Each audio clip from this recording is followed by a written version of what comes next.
नमस्कार दोस्तों, मैं हूं सुशील तिवारी। आप देख रहे हैं एक सहारा न्यूज। दोस्तों, अनुराग हत्याकांड को आपने देखा, सुना और समझा होगा। किस तरह से अनुराग हत्याकांड को लेकर के एक बड़ा जंग लड़ने वाले जज सिंह अन्ना का नाम आया। जज सिंह अन्ना धरने पर बैठे। हालांकि जज सिंह अन्ना धरने पर तो बैठे, लेकिन किस रणनीति के तहत बैठे, इसका भी मैं आज खुलासा करूंगा। और क्योंकि मैं जज सिंह अन्ना की आज घर पे आया हूं, क्योंकि 6 दिन के अनशन तोड़ने के बाद इनके पता चला कि इनके स्वास्थ्य में कुछ गिरावट आई है। इनका वजन जो है 12 किलो कम हुआ है। तो जज सिंह अन्ना से उस रणनीति का हिस्सा हम समझेंगे, किस रणनीति के तहत ये बैठे थे धरने पे। और धनंजय सिंह जिस हिसाब से जो है अनुराग के परिवार में पहुंचे, वो भी कहीं न कहीं इसी धरने के एक हिस्से से निकल करके सामने आया है। यही वो जज सिंह अन्ना है जो अनुराग केस में प्रशासन की आंखों की किरकिरी बने हुए थे। प्रशासन के ताबूत में कील ठोक करके रख दिया था। हड़कंप एक तरह से कहा जाए प्रशासन में मचा हुआ था कि जज सिंह अन्ना को उठाओ धरने से, जल्द से जल्द जज सिंह अन्ना को उठाओ। जज सिंह अन्ना डीएम से मिलते हैं और डीएम को एक एप्लीकेशन देते हुए ये आमरण अनशन पर बैठ जाते हैं कि भूख हड़ताल पर 6 दिन बिना कुछ खाए पिए बैठे रहते हैं। उस बीच होता क्या है, उस बीच जो है अनुराग के हत्यारों के घर पर, यानी कि लालता के घर पर एक नोटिस चस्पा की जाती है कि 25 तारीख तक का अल्टीमेटम मिलता है। 25 तारीख तक वो कोर्ट में पहुंच करके जवाब दें कि क्यों उन्होंने जो है सामाजिक जो समाज जो का ग्राम समाज का जो जमीन होता है उस पर कब्जा करके उसको क्षति पहुंचाए। अन्ना के धरने के बाद चालू होता है। परिवार लगातार मांग करता रहा कि वहाँ का जो एसएचओ है गौरव आशापुर थाने का, उसकी कार्यशैली कहीं न कहीं संदिग्ध रहती है। उसकी कार्यशैली से जो है परिवार खुश नहीं रहता। लेकिन अन्ना के धरने के 2 घंटे बाद जो है एक लिस्ट पे जो है पुलिस अधीक्षक के द्वारा जारी की जाती है, जिसमें गौरव आशापुर के तत्कालीन थाना अध्यक्ष राजा राम द्विवेदी को लाइन हाजिर कर दिया जाता है। तो जज सिंह अन्ना के धरने से क्या कुछ हल हुआ है, वो चीज़ें आप लोगों ने देखा। लेकिन जज सिंह अन्ना जिस दिन धरना की बात होती है, किसान समर्थन में उतरते हैं, उसके बाद जो है जज सिंह अन्ना के पास डीएम साहब जा करके जज सिंह अन्ना को सम्मानित करते हुए इनके सारी जो मांग है उस पर ये मुहर लगाकर इनके धरना को तुड़वाते हैं। और उसी दिन धनंजय सिंह पहुंच जाते हैं उस परिवार से मिलने, जिस परिवार का इकलौता दीपक बुझ चुका होता है। धनंजय सिंह ने क्या कुछ कहा उसको भी आपने देखा। तो अन्ना जी, क्या ये रणनीति बना करके आप धरने पे बैठे? क्योंकि आपने बताया कि मैं उसके अनुराग के परिवार में मैं लगभग 5 से 4 दिन तक गया,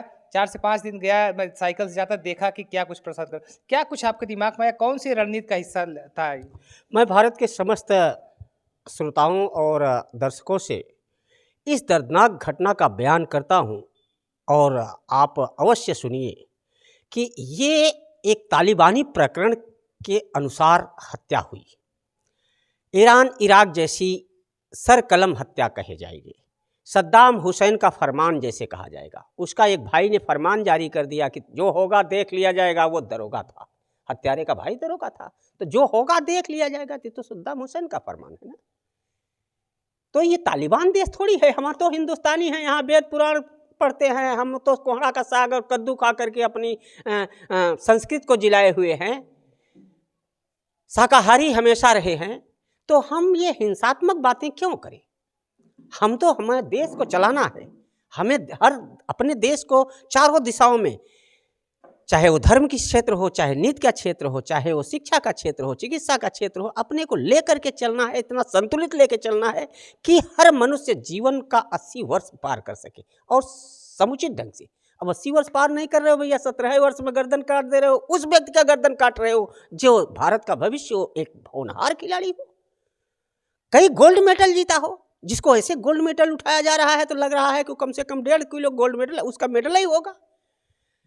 और जो हाथ में रखे हैं कई मेडल हैं, बड़े बड़े सांसद विधायक सब उसको सम्मानित कर रहे हैं। 17 वर्ष के बच्चे को, ये भारत के भविष्य को खाने वाले ये लोग हैं, कौन पहचानते नहीं हैं।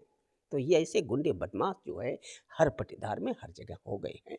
तो ये हम जानना चाहेंगे अन्ना, जज सिंह अन्ना से कि क्या कुछ अन्ना के धरने से हल हुआ अभी तक? क्या कुछ मांगे आपके डीएम के सामने बात हुई, उसके बाद आपने धरना तोड़ा? लोग ये जानना चाहते हैं कि अन्ना जी किस मांगों को, कौन कौन सी मांगे थी वो जो मान ली गई हैं, क्या क्या जो समस्याएं थी जो नहीं हल हो रही थी हल हो गई? वहाँ जो मंजर मैंने देखा, मैं 4 दिन गया साइकिल से, 70 किलोमीटर 4 दिन साइकिल से गया और मैं चुप मार के बैठ जाता था। लेकिन हमको जिले वाले सब सारे अधिकारी जानते हैं, थाना पुलिस इंटेलिजेंस जितने भी अधिकारी थे, लो अन्ना आ गया, अब क्या होगा? अन्ना आ गया, अब तो धरना होना ही होना है, कुछ ना कुछ होगा। लेकिन डीएम ने उसके पहले मान लिया था कि हम मजिस्ट्रेट जांच लिखते हैं। डीएम ने जय और वीरू का रोल भी अदा किया। गब्बर का फिल्म आपने देखा होगा पुराने ज़माने में, कोई गब्बर बनता है तो कोई जय वीरू बनता है तो कोई ठाकुर बनता है। हेमा मालिनी भी हमारे समझ से गई थी कि नहीं गई थी, ध्यान नहीं आ रहा है। तो इस तरह से वहाँ सारा प्रशासन जो है पहले दिन की शूटिंग बहुत अच्छा किया। कोई रिवॉल्वर लेके ऐसे ऐसे कर रहा है तो कोई कह रहा है बुलडोजर मंगाओ, अभी गिराता हूँ, इसको अभी गिरा दो, जो होगा देख लिया जाएगा।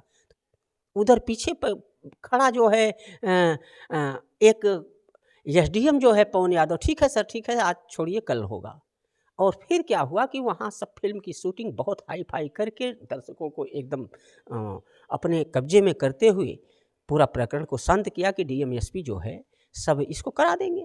लेकिन 3 दिन का मजिस्ट्रेटिव जांच जो है 10वें दिन भी नहीं निकला, तब तक हम लोग वहाँ इंतज़ार किए। इसके बाद फिर क्रोध लगी कि अब हल होने वाला नहीं है, क्योंकि सारा प्रकरण तेरही के पहले हो गया तो हो गया, नहीं तो नहीं होगा। वो चाहे सेना का मर जाए, चाहे कहीं का मर जाए, चाहे पुलिस मर जाए, चाहे खिलाड़ी मर जाए, 13 दिन के पहले जो होना। तो मैं घबरा गया, क्योंकि मैं पुराना आंदोलनकारी हूँ, मुझे सारी बातों का अनुभव होता है। मैंने कहा अब इस परिवार को न्याय नहीं मिलने वाला है। जो भी सांसद विधायक जा रहे थे सब इधर उधर दोनों बातों को, पक्षों को बात करके उल्टा करके इधर उधर आ रहे थे। प्रशासन भी वही कर दिया।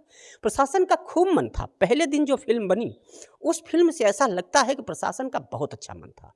हमारे जय और वीरू जो हैं बहुत अच्छा काम करेंगे। इस तरह ये लोग यहाँ जौनपुर में आए, दूसरे दिन सब भूल गए। दूसरे दिन तो दीपावली हो गई। दीपावली के बाद ये भैया सब जय वीरू सब किस्सा कहानी खत्म करके ये उड़ा दिए मंत्री के ऊपर। मंत्री जी जाने, मंत्री जी यादव का मामला है। अब ये अपने दोनों चाल चल गए। इसी को कहते हैं भैया शासन की चाल। शासन ही लड़ाता है, शासन ही बहकाता है, शासन ही फुसलाता है, शासन ही भिड़ाता है, शासन ही न्याय करता है। अब इसे मंत्री के चाल में फंसा करके ये दोनों बरी हो गए, जय वीरू। अब हम लोगों को, समाज सेवियों को और नेताओं को वहाँ पहुँचने पे और समझ में नहीं आ रहा था कब क्या करें। अब ये मंत्री जी आए तो मंत्री जी, हम लोग मीडिया के माध्यम से चिल्लाए मंत्री क्यों नहीं आ रहे हैं। मीडिया भी कोशिश किया मंत्री क्यों नहीं आ रहे हैं। तो मंत्री जी एक दिन चुपके से गए और वही कुछ नहीं किया। ठीक है, हमने मामले को ले लिया है, उत्तर प्रदेश सरकार को लिख दिया है, डीएम को बता दिया कि हमने लिख दिया है। इतना कह के फुर्सत ले लिया मंत्री ने, क्योंकि वो सपा का है, वो भाजपा के हैं। दोनों पक्ष सपा के हैं और मंत्री जी भाजपा के हैं। अब इसमें उलझ गया। तब हम अंतिम फैसला लिए कि अब इसमें कुछ होने वाला नहीं है। अनुराग जैसा खिलाड़ी, उसकी मृत आत्मा को अगर शांति नहीं मिलेगा तो मेरा प्राण चला जाए तब भी मुझे कोई कम नहीं है। इसलिए मैंने उस पोजीशन पे वहाँ अजीत सिंह भी पहुँचे हुए थे, जो पूर्वांचल किसान यूनियन के नेता अजीत सिंह जी हैं। उनसे हमारी थोड़ी सी बात हुई थी और अजीत सिंह ने हमें पहचाना। हम तो पहचानने में थोड़ा सा विलम्ब कर दिए। हमने सोचा कि ये अजीत सिंह यहाँ कहाँ हो सकते हैं, किसी और पे चेहरा होगा, क्योंकि बड़ा चर्चित नाम है अजीत सिंह किसान नेता का। तो फिर आप लोग जब वार्ता करने लगे तब सही स्पष्ट हुआ कि अजीत सिंह है। तब मैंने उनको कहा, अरे बाप रे, हमारे से तो गलती हो गई, वो अजीत सिंह है जिसका नाम बहुत स्वराक्षरों में लिखा जा रहा है आज की डेट में। तो फिर अजीत सिंह से चर्चा हुई कई मुद्दों पर। तो एक पार्क बनवाने की भी बात हुई। तो ये हुआ कि शासन दे ही नहीं रहा है कुछ, तो ये सब हम लोग कल्पना करके क्या करें। फिर आर पार की लड़ाई मेरे मूड में आ गई और हम आर पार की लड़ाई के लिए धरना से 2 दिन पहले ही प्रशासन को लिख के दे दिए कि पहले तो राजा राम का ट्रांसफ़र कर दिया जाए, जो थानाध्यक्ष केवराबाद शाहपुर हैं।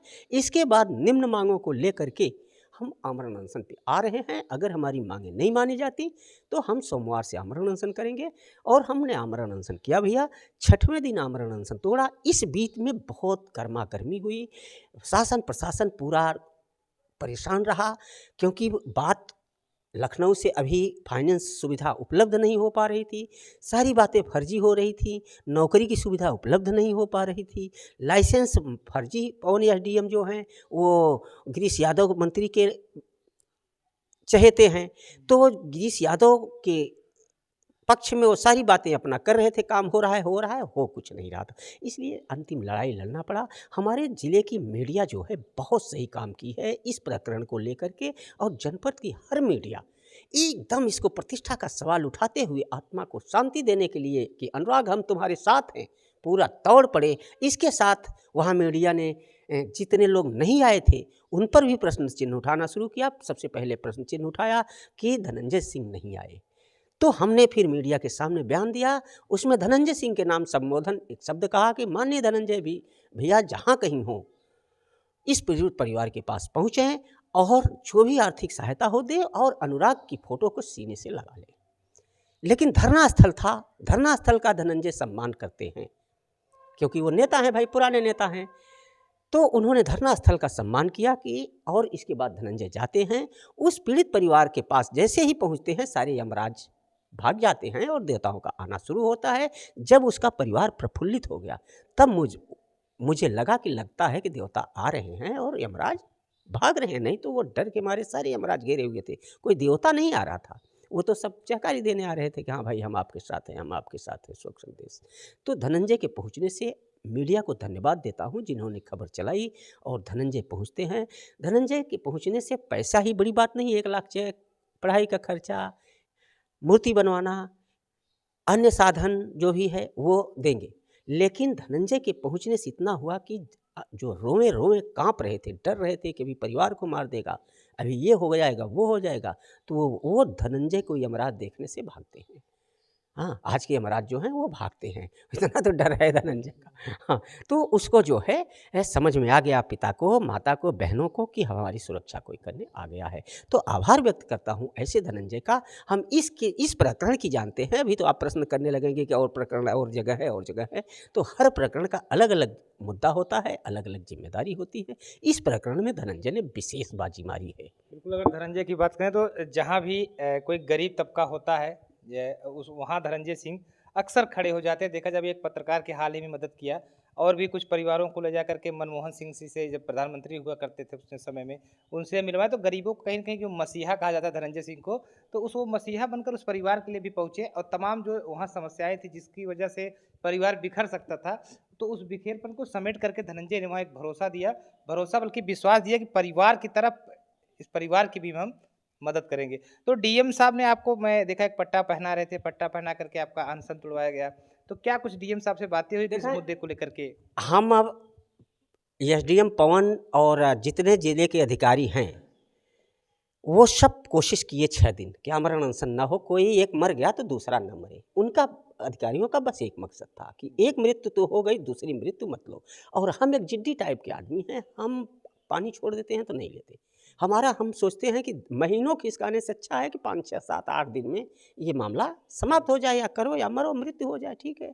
अगर जिस व्यक्ति की धरना स्थल पे मृत्यु होती है वो आज के ज़माने का सबसे बड़ा हीरो माना जाएगा, समझ गए ना।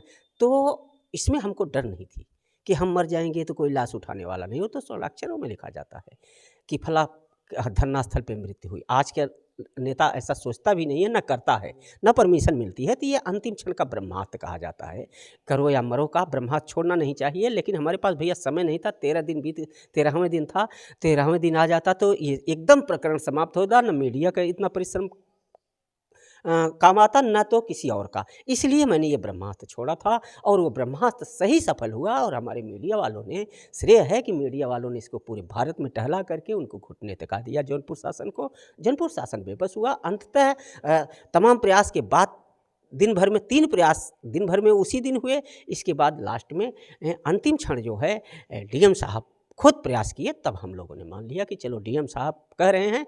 इतना भी डीएम साहब ने कहा है अगर भाई नहीं होता है तो आप फिर धरना कर दीजिएगा, इतना विश्वास करिए। तो एक डीएम भाई सब कुछ है, आला अधिकारी हैं, उनके पास तो बहुत पावर है।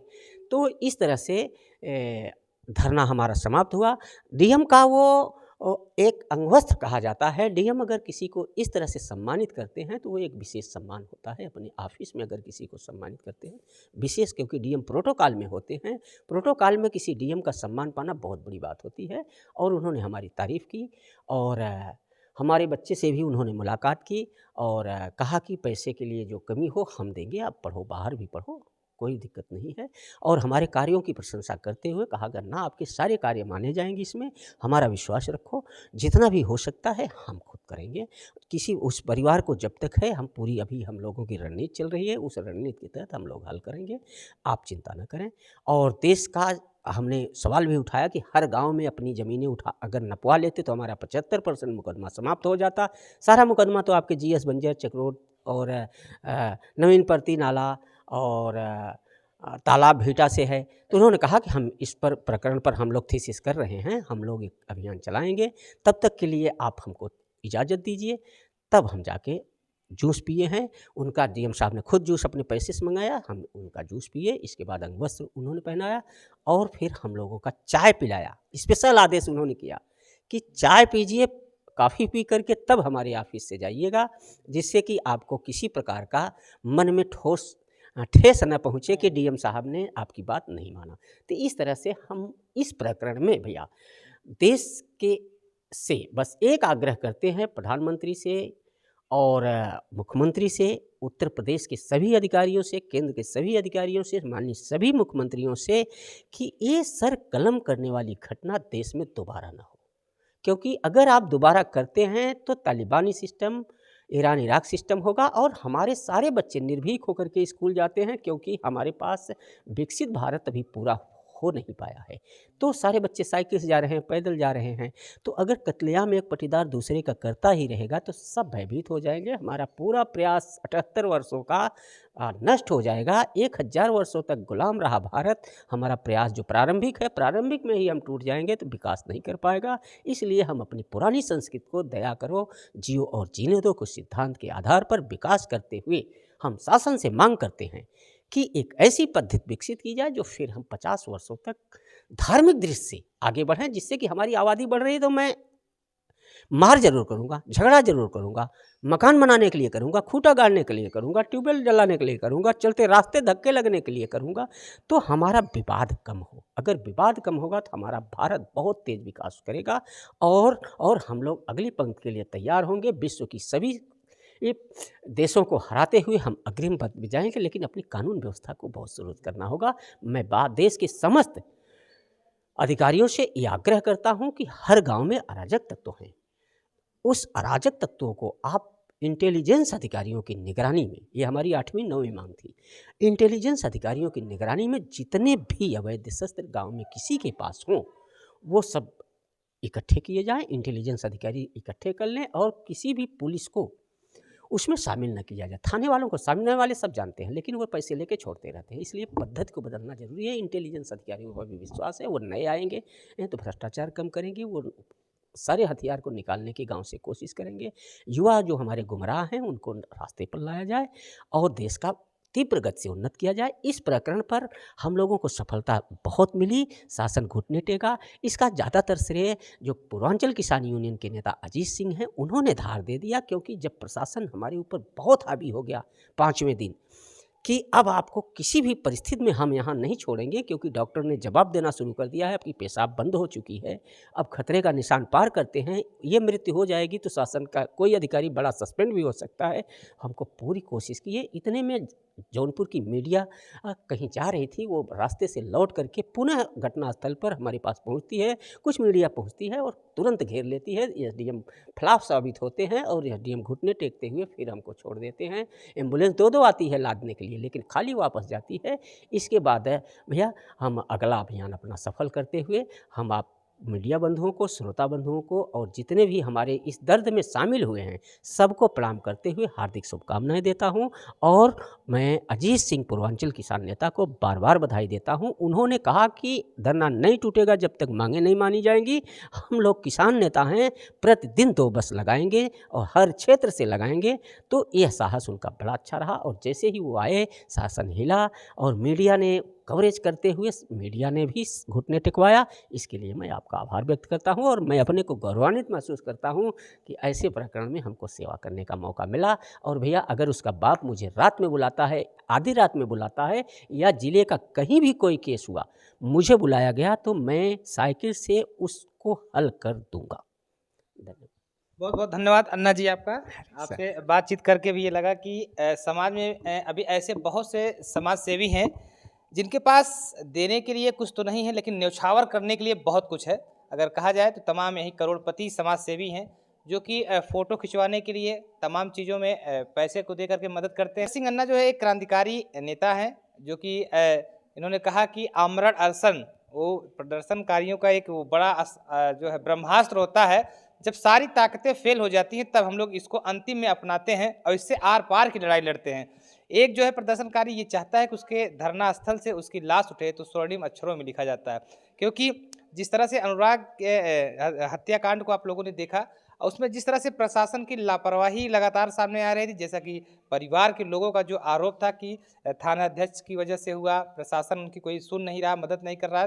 ऐसे में समाज सेवी जो है जज सिंह अन्ना जब धरने पे बैठते हैं तो किस तरह से वो चीज़ें खुल करके सामने आने लगती है, किस तरह से प्रशासन नोटिस चस्पा करने लगता है आरोपियों के घर पे और किस तरह से थाना अध्यक्ष को हटाया जाता है। उसके बाद डीएम इनसे मिलते हैं, इनकी कुछ मांगों को मांग लेते हैं और कुछ मांगे जो शासन स्तर की होती है उस पर इनको आश्वासन देकर के इनके धरने को तुड़वाते हैं। इनका एक विशेष जो आग्रह है सरकार से कि इतनी कड़ी से कड़ी सजा दी जाए कि बाद में किसी के परिवार के या किसी बेटे का या किसी का गला काट करके हत्या ना हो। उत्तर प्रदेश या भारत का ये जो देश है ये कहीं तालिबान का न बन जाए, इसके लिए शासन से इनका जो अनुरोध है, विशेष निवेदन भी है कि इतनी कड़ी से कड़ी सजा दी जाए कि कोई भी व्यक्ति ऐसी घटना करने से पहले उसके रूह कांप जाए।